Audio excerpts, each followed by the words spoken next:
भारत में इंडो-ग्रीक राज्य। मौर्य शासन के पश्चात भारत पर पुनः यवनों ने आक्रमण किया।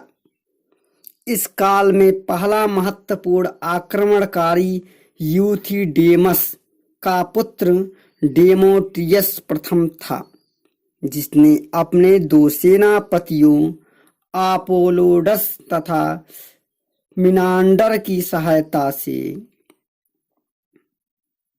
आक्रमण कर सिंधु नदी को पार कर दिया। डेमेट्रियस ने अपनी राजधानी सियालकोट यानी साकल बनाई। इसने भारतीय राजाओं के समान उपाधियां धारण की, यथा धर्महीत, अजेय, रेक्स, इंडोरकम इत्यादि। इसने खारोष्ठी लिपि युक्त अपने सिक्के की भी चलाए। इसके पश्चात यवन दो शाखाओं में बट गए। यूथिडेमस वंश राजधानी सकाल सियालकोट, यूक्रिटाइड वंश राजधानी तक्षशिला। यूथिडेमस वंश का सबसे महत्वपूर्ण शासक मिनांडर था, जो कि अपोलोडोरस के पश्चात सियालकोट की गद्दी पर बैठा। मिलिंद पन्हों में इसी शासक ने भिक्षु नागसेन के साथ दार्शनिक संलाप किया है। विभिन्न सूत्रों में इस शासक को एशिया का संरक्षक कहा गया है। इलाहाबाद के रेह नामक स्थान से इसका अभिलेख प्राप्त हुआ है। पेरिप्लस ऑफ द एरिथ्रियन सी के अनुसार इसके सिक्के भड़ौच के बाजारों में चलते थे। प्लूटार्क इसकी न्यायप्रियता की प्रशंसा करता है। इसका उत्तराधिकारी स्ट्रैबो प्रथम था। यूक्रेटाइड वंश का संस्थापक था। इसने तक्षशिला को अपनी राजधानी बनाई। इसी के वंश के शासक एंटियल कीटास के राजदूत शुंग शासक भागभद्र के काल में हेलियोडोरस ने विदिशा में गरुड़ स्तंभ की स्थापना की थी। इस वंश का अंतिम शासक हार्मियस था। महत्वपूर्ण तथ्यों में पेरिप्लस के अनुसार मिनांडर के सिक्के के साथ अपोलोडोरस के सिक्के भड़ौच में पहली सदी के अंतिम चतुर्थांश में प्रचलित थे। स्ट्रैबो द्वितीय के चांदी और तांबे के सिक्के प्राप्त हुए हैं। हार्मियस अंतिम भारतीय यूनानी सम्राट था। सोने के सिक्के चलाने का श्रेय यूनानियों को ही जाता है। सप्ताह का 7 दिनों में विभाजन भारतीयों ने यूनानियों से ही सीखा। यूनानी संपर्क का प्रभाव। भारतीयों ने मुद्राओं को सांचे में ढालकर निकालने की विधि यूनानियों से सीखा। अनेक भारतीय राज्यों जैसे कुंडिंद तथा औदुंबर राज्यों ने अपने सिक्के को यूनानी मॉडल पर डाला। सिक्कों के अर्थ में प्रयुक्त द्रह्म नामक शब्द यूनानी भाषा से लिए गए हैं। भारतीय ज्योतिष के 5 सिद्धांतों पैतामह, वशिष्ठ, सूर्य, पोलिश तथा रोमन में से रोमक एवं पोलिश सिद्धांत यूनानियों से लिया गया। भारतीय ज्योतिष में प्रचलित अनेक शब्द केंद्र, हारिज, लिप्त, दक्कन आदि यूनानी भाषा से लिए गए। यूनानी शासन की महत्वपूर्ण देन उत्तरी पश्चिमी भारत में हेलेनिस्टिक कला का विकास है। अब हम इसमें आगे देखेंगे। शक। संस्कृत साहित्य में विदेशी या बर्बर जातियों को सामूहिक रूप से शक, यवन पहलव या सीथियन बैक्ट्रियन पार्सियन कहा गया है। शकों की 3 अलग अलग शाखाओं का अत्यंत प्राचीन उल्लेख डेरियस प्रथम के अभिलेखों से प्राप्त होता है। पार्सियोपोलिस तथा नक्शी रुस्तम अभिलेखों से ज्ञात होता है कि शक डेरियस के विजित प्रदेशों में रहते थे।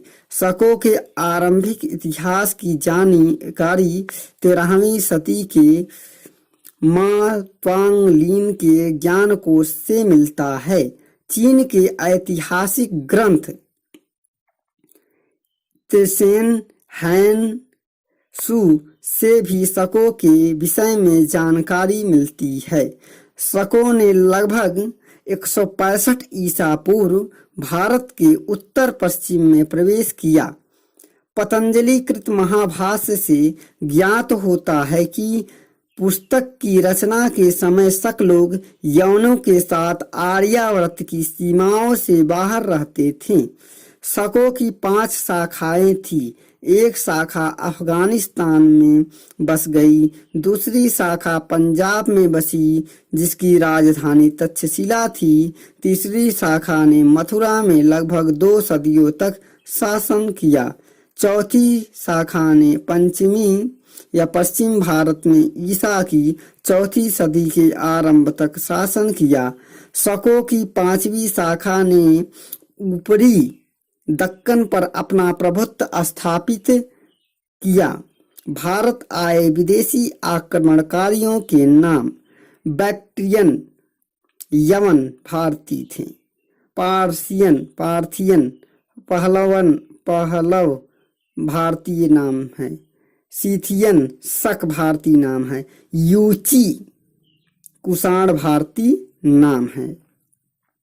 शक शासकों को भारतीय गवर्नरों को क्षत्रप कहा जाता है। क्षत्रप शब्द संभवतः यूनानी शब्द छत्र पवन से लिया गया था, जिसका अर्थ है प्रांतीय गवर्नर। भारत के विभिन्न भागों में कई क्षत्रपीय वंश से थे, किंतु हम इन्हें मुख्यतः 2 भागों में बांट सकते हैं, तक्षशिला और मथुरा के उत्तरी क्षत्रप, महाराष्ट्र तथा उज्जैन के पश्चिमी क्षत्रप। इस प्रकार तक्षशिला के उत्तरी क्षत्रप। तक्षशिला के प्रथम शक शासक के रूप में मग्ग या मोरेज या माओज 80 ईसा पूर्व का उल्लेख मिलता है। प्राप्त सिक्कों के आधार पर उसके साम्राज्य का विस्तार पुष्पकालिती कपिसा एवं पूर्वी मथुरा तक सिद्ध होता है। उसने राजाओं का महाराज की उपाधि भी धारण की। माओज के बाद एजेज शासक बना। ऐसे सिक्कों को से ज्ञात होता है इसने यूथिडेमस वंश के स्वतंत्र राज्य को समाप्त किया। एजेज ने कुछ सिक्के एजिलिसिस के साथ भी चलाए।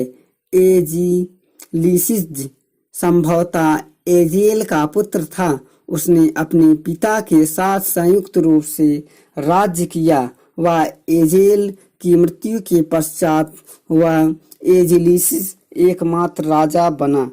मथुरा के उत्तरी क्षत्रप। मथुरा के शक क्षत्रपों के विषय में निश्चित रूप से कुछ कहना कठिन है। जैन ग्रंथ कालकाचार्य कथानक के आधार पर यह अवधारणा प्रचलित है कि मालवा में विक्रमादित्य 57 ईसा पूर्व द्वारा पराजित होने और खदेड़े जाने पर शक मथुरा में आकर बस गए। इसी शासक को मालव या विक्रम संवत की स्थापना होने का श्रेय दिया जाता है।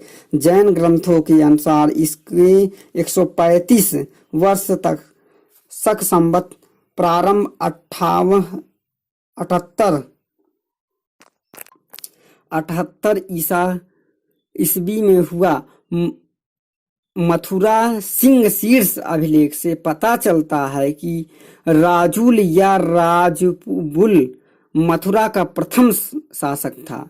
उसके महाक्षत्रप उपाधि वाले सिक्कों के प्राप्ति स्थान से यह अंदाजा लगाया जाता है कि उसका अधिकार पूर्वी पंजाब से मथुरा तक था।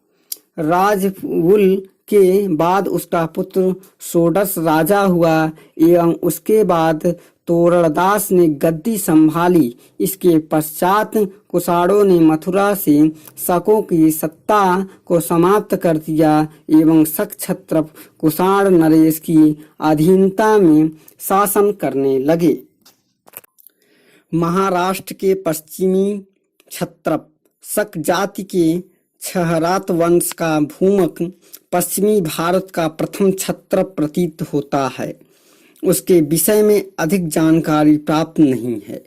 भूमक के असंख्य सिक्कों के आधार पर प्रोफेसर रैबसन ने निष्कर्ष निकाला है कि भूमक ने नहपान से पहले राज्य किया तथा नहपान उसका तत्कालिक उत्तराधिकारी था। उज्जैन के पश्चिमी क्षत्रप यह वंश कार्दमक या चट्टन वंश कहलाता है। क्षहरात्रों के पश्चात सौराष्ट्र तथा मालवा में शासन करने वाला यह शकों का दूसरा कुल था।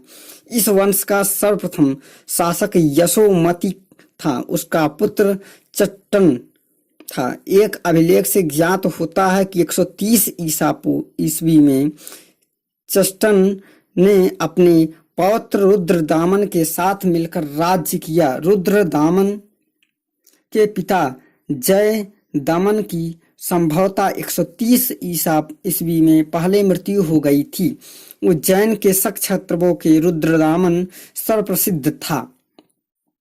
उसके जूनागढ़ अभिलेख से तत्कालीन महत्वपूर्ण जानकारी प्राप्त होती है। उसने महाक्षत्रप की उपाधि धारण की। उसने दक्षिण नरेश सातकर्णी को 2 बार युद्ध में पराजित किया। अभिलेख से ज्ञात होता है कि उसने चंद्रगुप्त मौर्य और अशोक के समय बनी सुदर्शन झील का सुविशाखा के निर्देशन में पुनर्निर्माण कराया। उज्जैन के क्षत्रपों का राज्य लगभग 250 वर्ष चला। शूद्रों के लिए प्रयुक्त शब्द दासी या म्लेच्छ। नासिक के क्षत्रप भूमक और नहपान अपने को क्षहरत क्षत्रप कहते हैं। उज्जैनी क्षत्रपों के चट्टन पहला स्वतंत्र शासक था। बृहदत्त की रचना गुणाढ्य ने 85 भाषा में की। सातवाहनों में गौतमी, बालश्री तथा नागनिकी 2 महिला शासकों ने भी शासन किया। हिंद यवन शासकों ने सबसे पहले स्वर्ण मुद्राएं जारी की।